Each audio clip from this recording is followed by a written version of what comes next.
banywanyi inshuti zacu mwiriwe neza, ni Thomas Kamirindo basuhuza. Radio Ijwi rya Amerika iravugira kuri FM 104 n'ibice bitatu mu Rwanda no kuri FM 93 n'ibice bitatu mu Rwanda nanone Karongi. Mu Burundi muradukurikira ku mirongo migufi kuri metero 19 na metero 22. Ariko rero ni mugende no kuri eshatu akadomo radio yacu voa.com. Mu Burundi ni ku mirongo migufi metero 25 31 na 41. Muri Uganda mutwumvira kuri Voice of Muhabura kuri FM 88 n'ibice 9 Ikisoro. Ikaza mu makuru yo muri iki gitondo mwiye gushikirizwa nanje Fidel Niyongabo. Abanyagihugu ba Republika ya Demokarasi ya Kongo bariko barahunga ku bwinshi intambara ibera mu gisagara ca Goma. Baraturutse mu Nigi, n'abaturutse mu Gahembe, n'abaturutse mu Byahi na za Majengo bose n'abanyakibumba bose barimo. Turukumva amabombe n'amasasu ewane tumeze nabi cyane. Twarahunze tugira no muri Petit, kuri Douane. Abo ni bamwe muri bo bahungiye mu Rwanda. Kinshasa umugwa mukuru wa Republika ya Demokarasi ya Kongo, abanyagihugu barakoze imyiyerekano yo kwiyamiriza intambara ibera mu buseruko bw'igihugu cabo, batera ambasade zimwe na zimwe z'amahanga. Hano muri Amerika abakozi bo mu kigo kijejwe kwirinda no kurwanya indwara muri Amerika CDC mu mfunyapfunyo basabwe guhagarika kuvugana no gukorana n'ishyirahamwe ryita ku magara y'abantu ku isi OMS. Aya makuru hamwe n'ayandi tubafitiye ni mu kanya gatoyi, ntimuje kure.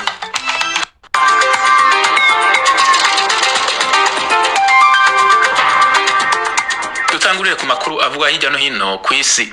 Kinshasa umugwa mukuru wa Republika ya Demokarasi ya Kongo, abanyagihugu barakoze imyiyerekano yo kwiyamiriza intambara ibera mu buseruko bw'igihugu cabo, batera ambasade zimwe na zimwe z'amahanga. Thomas Kamirinda dufitiye ibindi. Ambasade zatewe harimo iz'umuryango w'abibumbye, Leta Zunze Ubumwe za Amerika, Ubufaransa, Ububirigi, Ubuholandi, u Rwanda, Uganda, Kenya na Afrika y'Epfo. Bagerageje no kuzisahura. Iyo Abafaransa bo banayitwitse iki gice gito. Bavuga ko ibi bihugu na Loni bafite uruhare mu ntambara yo mu burasirazuba bw'igihugu cyabo. Polisi y'igihugu yabatesheje ibamishagiramo ibyuka biryana mu maso, baranyanyagira. Hagati aho kuri uyu wa kabiri inteko y'umuryango w'abibumbye ishinzwe umutekano ku isi irongera iterane igitaraganya ku kibazo cy'intambara yo mu burasirazuba bwa Kongo. N'ubwa gatatu mu minsi 5 kuko yari yagiteraniyeho no kuwa gatanu w'icyumweru gishize n'ejo bundi ku cyumweru. Intambara y'Igoma kandi imaze guhitana abasirikare ba Afrika y'Epfo 13 bari mu ngabo z'amahoro za SADC, umuryango w'ibihugu byo mu karere k'amajyepfo ya Afrika. Muri rusange rero abasirikare b'abanyamahanga bamaze gupfira Igoma bazwi ni 17, kuko ku banyafrika y'Epfo hiyongeraho 3 ba Malawi nabo bari muri SADC, n'undi umwe wa Uruguay wari muri MONUSCO. Tukivuga kuri Kongo, abagwanyi bo mu mugwi M23 baragenzura ikibuga cyose c'indege cyo mu gisagara ca Goma. Abagwanyi ubutegetsi bwa Kongo bo mu mugwi M23 bafashe ico kibuga c'indege ejo ku munsi wa kabiri. Ifatwa ry'ico kibanza c'indege rishobora gutuma ibarabara rikuru rikoreshwa mu gushikiriza imfashanyo abanyagihugu ryugagwa. Abagwanyi ba M23 bafashe ico kibanza kiri mu gisagara ca Goma inyuma y'igitero bakoze. Ibiziga bitari bike vyari vyuzuye amabarabara nk'uko vyemejwe n'abavyiboneye. Ingwani ikomeye hagati y'abasirikare ba leta n'abagwanyi ba M23 yabereye ahanini mu micungararo y'ikibuga c'indege ca Goma mu masaha yo kuri uyu wa kabiri ku mutaga. Amakuru atangwa n'abaserukira ibihugu vyabo hamwe n'abajejwe umutekano avuga ko abagwanyi ba M23 ari bo bagenzura ico kibuga c'indege cose. Umukuru w'urunani rw'abagwanyi ubutegetsi bwa Kongo ruri mu mugwi M23 Alliance Fleuve Congo affaire mu mfunyapfunyo, Colonel Nanga yabwiye itorokanizo ry'amakuru ryo mu Bwongereza Reuters ko ikibuga c'indege cyo mu gisagara ca Goma kiri mu minwe yabo. Umuvugizi wa leta ya Kongo ntiyabonetse buno nyene kugiragire icavuze ku byatangajwe by'uko ikibuga c'indege ca Goma cigaruriwe n'umugwi M23. Ingwano hagati y'abagwanyi b'umugwi M23 n'inteko za leta ya Kongo yatumye abantu ibihumbi n'ibihumbi bahunga igisagara ca Goma. Muri bo harimwo abaheruka guhunga ibitero vya M23 muri ico gisagara kuva uyu mwaka w'2025 utanguye. Amakuru atangwa n'ababa mu gisagara ca Goma n'ayatangwa n'ishyirahamwe ONU avuga ko inteko zitari nke za leta ya Kongo zashize ibigwanisho hasi zirishikiriza abagwanyi ba M23. Yamara hari bamwe mu basirikare ba leta n'abagwanyi bashigikiye leta bakiriko baragwana. Christophe Vogel, umushakashatsi kuri Kongo, yatangaje ko ishyirahamwe ONU, amashirahamwe ajeje gutabara, inteko zijeje gucungira umutekano mbere n'igisirikare ca Kongo bashikana ifashanyo n'ibindi bikenewe mu gisagara ca Goma babicishije ku kibuga c'indege caho. Yavuze ko gushikana izo mfashanyo zicishijwe mu mabarabara canke mu bwato mu kiyaga ca Kivu atari ibintu vyoroshe. Muri ico gihe perezida w'Ubufaransa Emmanuel Macron numwe mu bariko bakora ibishoboka byose mu rwego rwa diplomasi kugira abatorera inyishu y'intambara y'Igoma by'umwihariko no mu buseruko bwa Republika ya Demokarasi ya Kongo muri rusangi. Perezida Macron yaragiranye ibiganiro n'abategetsi bo mu karere harimo perezida wa Kongo Felix Tshisekedi n'uw'u Rwanda Paul Kagame. Yasabye ko haba ibiganiro kugira umutekano ntuhungabane kurushiriza mu karere. Mu mpera z'indwi irangiye Macron yaravuganye kandi n'abategetsi b'ibihugu vya Kenya, Afrika y'Epfo, Congo Brazzaville na Angola. Ibiro vya perezida Macron vyavuze ko ariko akora yivuye inyuma kugira ibintu ntibiyanzare kurushiriza, ariko akora kandi kugira haboneke uburyo bwotuma haba ibiganiro. Ibiro vya perezida Macron vyatangaje kandi ko hategerezwa gukorwa ibishoboka vyose kugira ubwigenge n'imbibe vya Republika ya Demokarasi ya Kongo bisubire kubahirizwa. Ariko asaba kandi umwumvikano hagati ya perezida Felix Tshisekedi na Paul Kagame. Perezida w'Ubufaransa abandanya kuvugana na perezida wa Angola Joao Lourenço yakiye mu kwezi guheze Paris kubijanye n'utwigoro two guhuza impande zishamiranye. Ico gihe ubushikiranganji bujejwe imigenderanire bw'Ubufaransa bwarerekanye impungenge zikomeye ku bubabare bw'abanyagihugu n'umutekano muke birangwa mu buseruko bwa Kongo cane cane mu gisagara ca Goma aho ibintu vyayanzaye n'ingoga. Hano muri Amerika abakozi bo mu kigo kijejwe kwirinda no kugwanya indwara muri Amerika CDC mu mfunyapfunyo basabwe guhagarika kuvugana no gukorana n'ishirahamwe ryita ku magara y'abantu ku isi OMS ni nyuma yuko perezida wa Amerika Donald Trump ateye igikumu ku itegeko ry'umukuru w'igihugu ryakuye Amerika mu ishirahamwe OMS. Diane Nini hazura duha ibindi. Urwandiko rwarungikiwe abategetsi b'ikigo CDC rutegeka abakozi bose b'ico kigo bahora bavugana canke bakorana n'ishami rya ONU ryita amagara y'abantu ku isi OMS mu mfunyapfunyo guhagarika kuvugana no gukorana na OMS vyaba biciye mu biganiro vyahora bibahuza amaso mu yandi canke bigaca ku buhinga bwa none. Abasesanguzi batandukanye bavuga ko ino ngingo izobangamira cane igisata c'amagara y'abantu mu makungu. Igenekerezo rya 20 z'uku kwezi kwa mbere niho perezida wa Amerika Donald Trump yafata ingingo yo kuvana Amerika muri OMS ishami rya ONU ryita amagara y'abantu ku isi. Dr. Lawrence Constant umuhinga mu vyerekeye amagara y'abantu ku isi kuri kaminuza ya Georgetown iri ngaha i Washington DC asigura ko ari ingingo ititondewe na gato kandi izotuma abanyamerika bahagirira ibibazo. Uyu muganga asigura ko kudakorera hamwe hagati y'ibihugu mu bijanye n'amagara y'abantu bizogira ingaruka nyinshi narirya ibiza vy'inkumbi nk'umugera wa Marburg n'ibicurane vy'inyoni bibandanya kwiyadukiza mu makungu. Leta Zunze Ubumwe za Amerika ni kimwe mu bihugu vyahora biha imfashanyo nyinshi y'amafaranga ishami rya ONU ryita amagara y'abantu ku isi OMS mu mfunyapfunyo. Aya makuru yose agezweho yo hirya no hino ku isi muhejeje kumviriza n'ayandi mushobora kuyasanga kuri akaburungu radio yacu VOA.com, adresse za YouTube yacu, IG na Facebook ni VOA radio yacu. Mukanya turerekeza mu karere k'ibiyaga binini.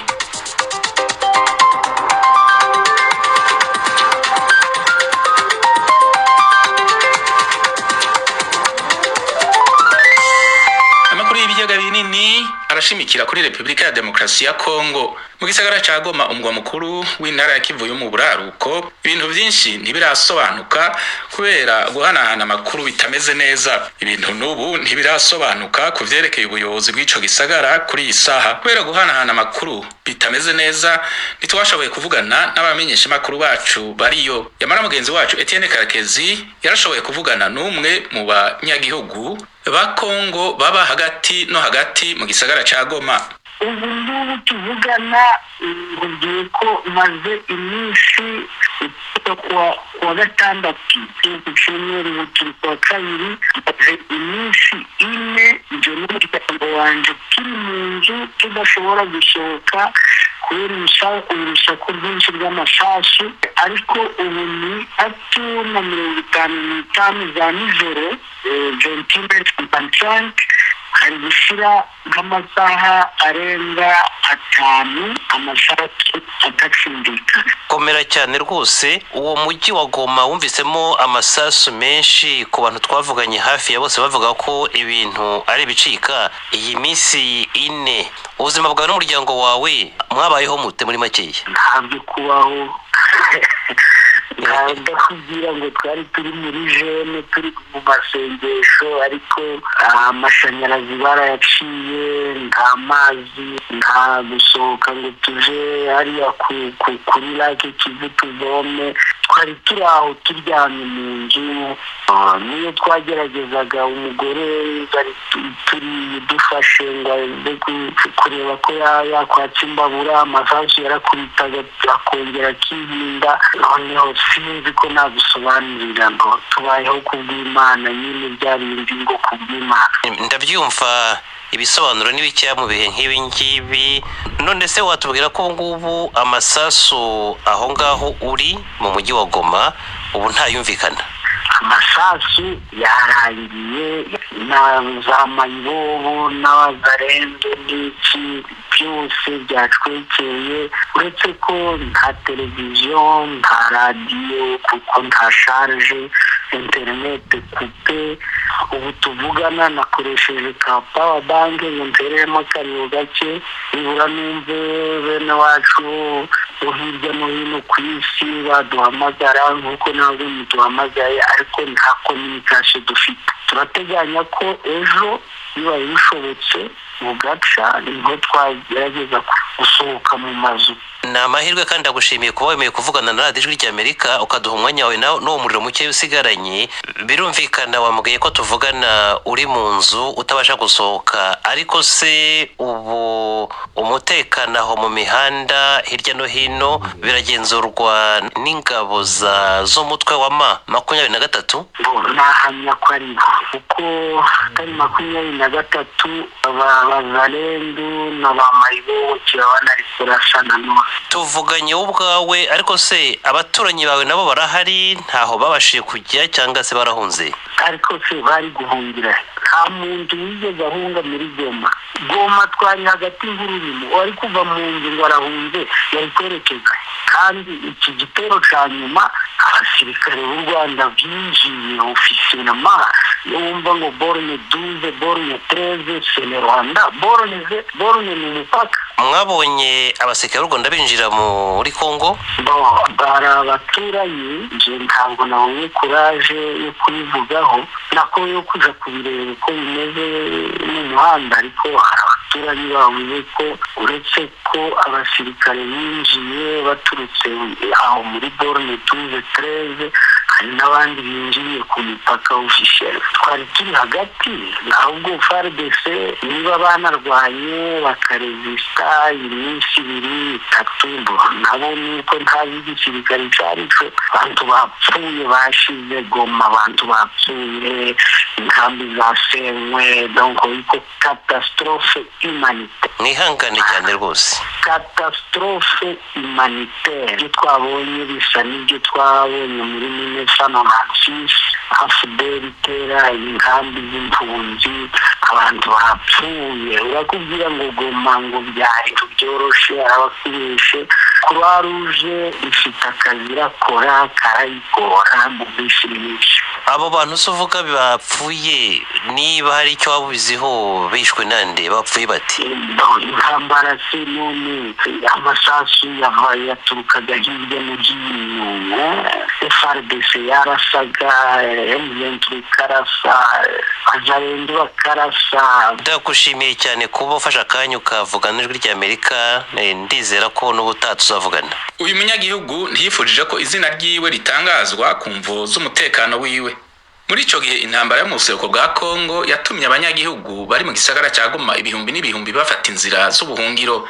Turabibaza Eric Bagirubusa yari muri Rubavu Igisenyi. mu mujyi wa Rubavu ku Gisenyi kuri uyu wa kabiri ibintu birasa n'ibitandukanye n'ibyabanje. Nta rufaya rw'amasasu rwakunze kumvikana mu ntambara ihanganishije abarwanyi b'umutwe wa M23 n'ingabo za Repubulika ya Demokarasi ya Kongo FARDC. Mu gitondo ubwo ijwi rya Amerika ryerekezaga ku mupaka muto uhuza ibihugu byombi, twasanze wera urinzwe n'abapolisi n'abasirikare ku ruhande rw'u Rwanda. Gusa twagiriwe inama zo guhita tuhava. Umwe mu bashinzwe umutekano yatubwiye ko hari hamaze kugwa amasasu mato. Mu bice birangwamo ibikorwa by'ubucuruzi, uburezi n'ibindi byiriwe bifunze muri uyu mujyi. Twakunze kubona abaturage babaga bigunze kubera kubura icyo gukora.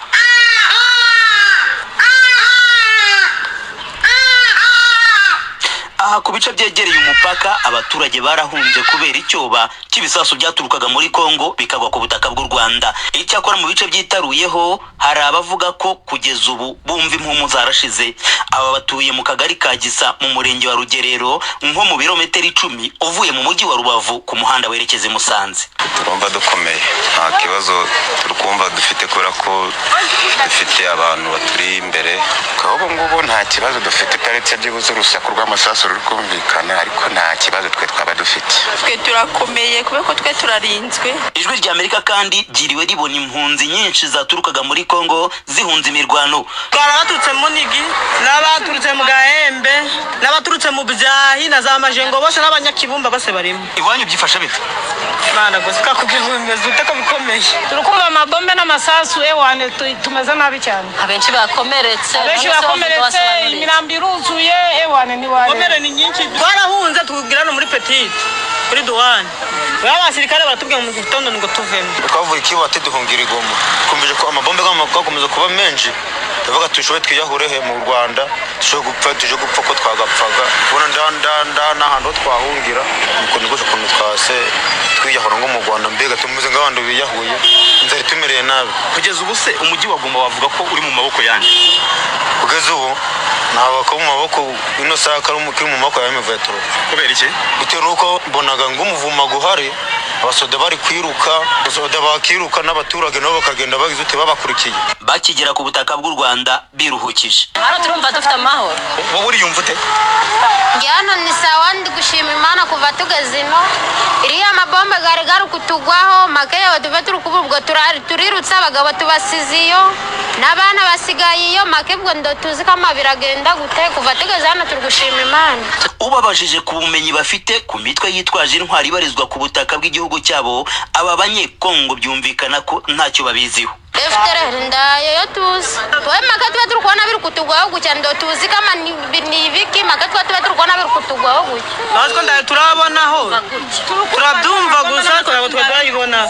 Tuzi kare abasoda ba guverinoma gusa. N'abazarendo n'abajiyeri. Abo nibo tuzi. Ariko FDLR ntabwo tuyizi. Asubwo ngo mu shamba turiyongera se hano Igoma twe turi twamenya ngo ni irihe. Kuri uyu munsi kandi ijwi rya Amerika ryabonye abanyarwanda bari baje gusanganira impunzi z'abanyekongo bagamije kumenya niba hari inshuti zabo zaba zirimo. Twabaga muri Kongo dukoragayo turi gushaka ngabo nyine twabagayo ntangiza tubacumbikira.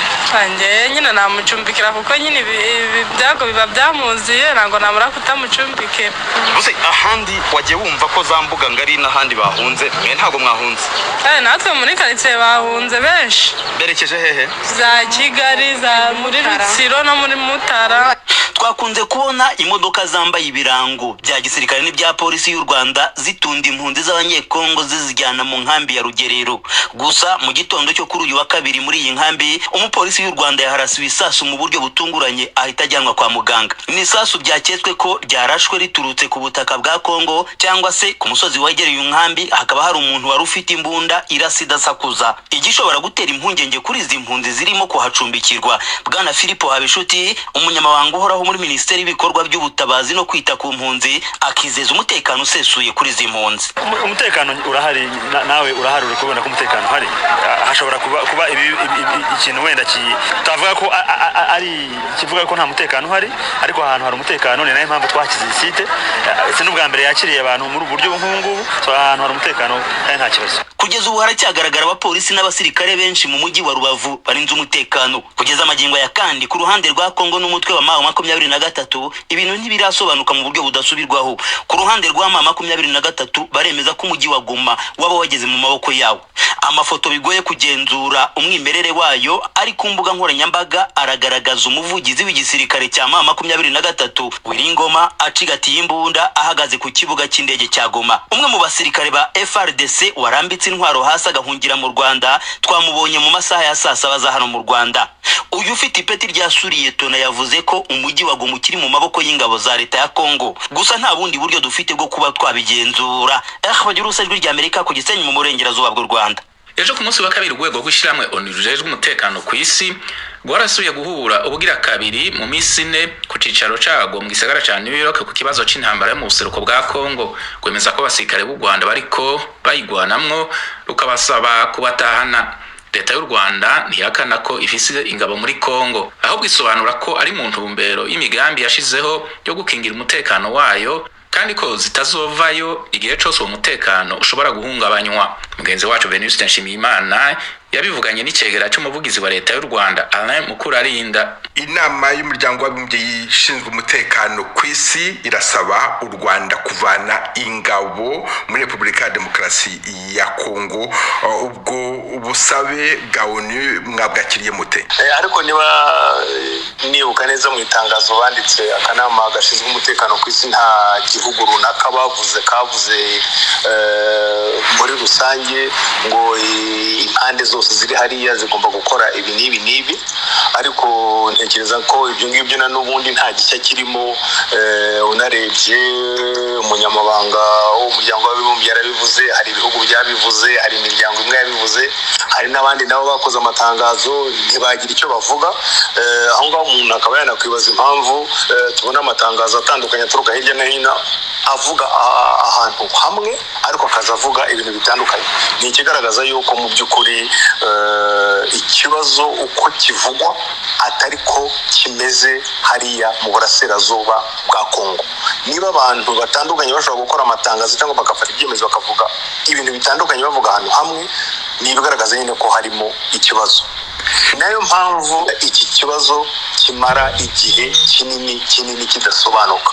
Kuri icyo kibazo warubajije, ikigaragara nuko mu by'ukuri uwandika gutya avuga ngo u Rwanda ruvana ingabo zarwo muri burasirazuba bwa Kongo kuko zagiye gufasha M23 kugira ngo babashe kwiba imitungo ya Kongo, ngira ngo ndanabivuze warabivuze igice nuko nguko ubundi intero yose imeze.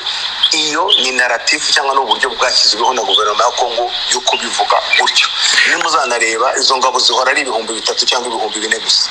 Ariko se mwebwe ubu tuvugana nshimishijwe no kumenya yuko muri Rubavu ni hakuno y'umujyi wa Goma, Repubulika ya Demokarasi ya Kongo, izo ngabo z'u Rwanda bavuga ziri muri Kongo, ibyo 3,000 byo birimo. U Rwanda rwavuze ko rwakizeho ingamba, ibyo tunabibwirwa n'abasirikare, tunabibwirwa n'umukuru w'igihugu, zo kurinda umutekano w'igihugu cy'u Rwanda n'abaturage b'u Rwanda. Hari n'igihe Perezida wa Repubulika yigeze kubikomozaho kubivuga ku mugaragaro avuga ati niba hari n'intambara igomba kuba ku birebana n'umutekano w'u Rwanda, niba ngombwa izanabere hariya. Ingamba zashyizweho ni ingamba za gisirikare, ubwo igihe zizasobanurwa zizavugwa izo arizo, ndetse unibuke yuko no mu biganiro bya Rwanda yaba minisitiri w'ububanyi n'amahanga yaba abatekinisiye mu nzego za gisirikare n'iz'umutekano babishyizeho umukono, bavuze bati hari ingamba zihari ntizizigera zivaho mu gihe ikibazo nyamukuru, ikibazo nyakuri u Rwanda rubaza cy'umutekano kitaravaho. Ntekereza rero yuko ibyo bisobanuro birahagije byo kumva yuko hari ingamba zafashwe ariko zirebana n'ikibazo runaka. Ntabwo ari ibingibi byo kuvuga ngo guverinoma ya Kongo uyu munsi mu gitondo yabyise ibingibi, saa sita ibyita ibingibi, nimugoroba ibyita ibingibi, ko aribyo byatuma n'izo ngamba zivaho. Ntabwo zigera zivaho, n'ubundi bari babiganiriyeho uburyo zavaho. Alain Mukurarinda, umuvugizi wungirije wa leta y'u Rwanda, ndagushimye cyane ku bw'akakanyuhaye Ijwi ry'Amerika. Murakoze cyane. Radio Ijwi ry'Amerika i Washington DC, n'umwanya w'ikiganiro Americana kivuga ku byaranze Amerika muri kahise no mu bihe tugezemwo, mwateguriwe kandi mushikizwa na Thomas Kamirindi.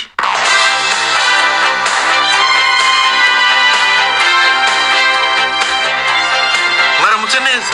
Amavu n'amavuko y'umukino w'intoki wa basketball, umugabo witwa James Naismith niwe wawuhimbye.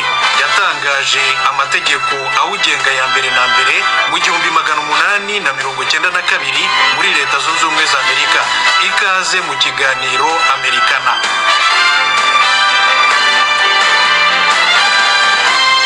James Naismith yavukiye muri Canada mu 1861. Yize ibyo kwigisha imikino, siporo n'ingororamubiri. Afite imyaka 29 mu 1890 yimukiye muri Leta Zunze Ubumwe za Amerika. Yaje kubona ubwenegihugu n'akazi ko kwigisha ibya siporo mu ishuri rikuru ryitwa Springfield College muri Leta ya Massachusetts mu burasirazuba bw'igihugu. Umunsi umwe mu gihe cy'ubukonje bukabije cyane yarebye ukuntu abanyeshuri bari bafite irungu badashobora kujya hanze badafite ikibarangaza, nuko agira igitekerezo.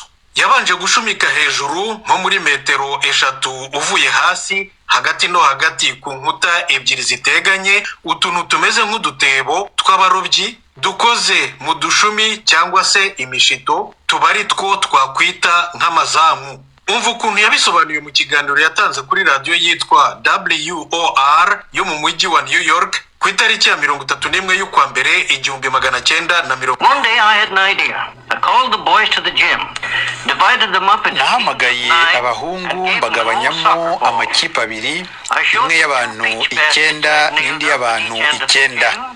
Nabahaye agapira gato k'amaguru, naberetse udutebo, basobanurira ko igitekerezo ari ukugerageza kujugunya no kwinjiza umupira mu gatebo k'iyindi kipe. Navugije ifirimbi, umukino wa basketball wa mbere na mbere ubutangiye gutyo. Uyu mukino wa mbere na mbere avuga wabaye mu kwa 12 1891. Mu byo yagiye atangaza nyuma, yasobanuye ko abanyeshuri batahise babishamadukira, mbese ko bitigeze bibatera ubwuzu, ariko bemeye ibyo ababwiye, barabikurikiza, barakina. Hagati aho yari yanditse ku kibaho amabwiriza 13 agomba kugenga uwo mukino. Vuba byihuse uyu mukino waramenyekanye kandi utangira no gukundwa mu mashuri makuru na za kaminuza atandukanye. Byabaye ngombwa ko ya mabwiriza 13 amenyekana aho hose, noneho ayatangaza ku mugaragaro ku itariki ya 15 y'ukwa mbere kwakurikiye umukino wa mbere, no kuvuga mu 1892 mu kinyamakuru cyitwaga The Triangle cy'ishuri rikuru Springfield College.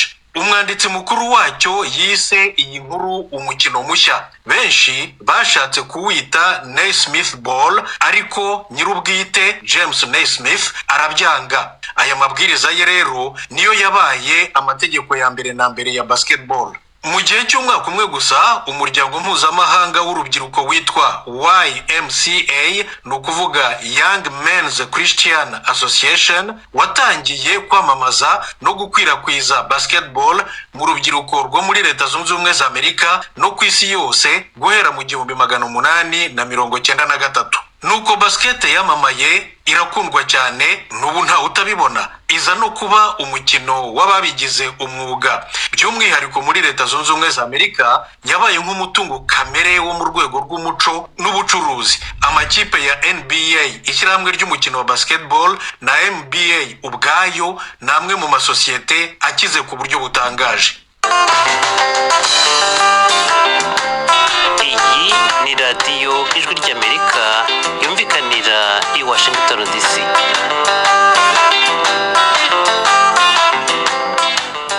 Ijwi ry'Amerika birumvikana ko guhera mu 1892 amategeko agenga basketball yagiye ahinduka uko imyaka yagiye isimburana, ariko umuzi wayo wo kwikubitiro uracyari umwe.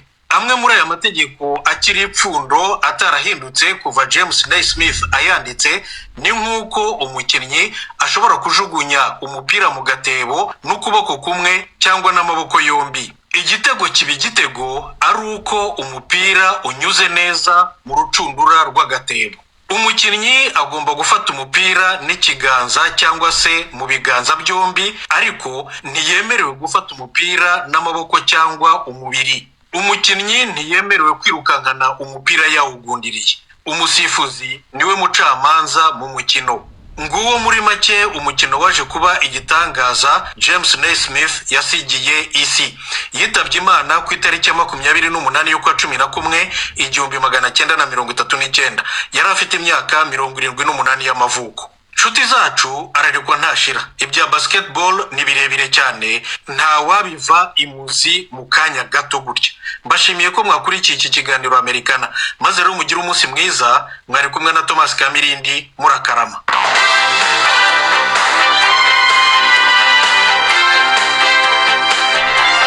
Ningaha dusozereye amakuru twari tubafitiye muri aka kanya. Dushimira abagize uruhare bose ngo bategurwe yongere abashikire.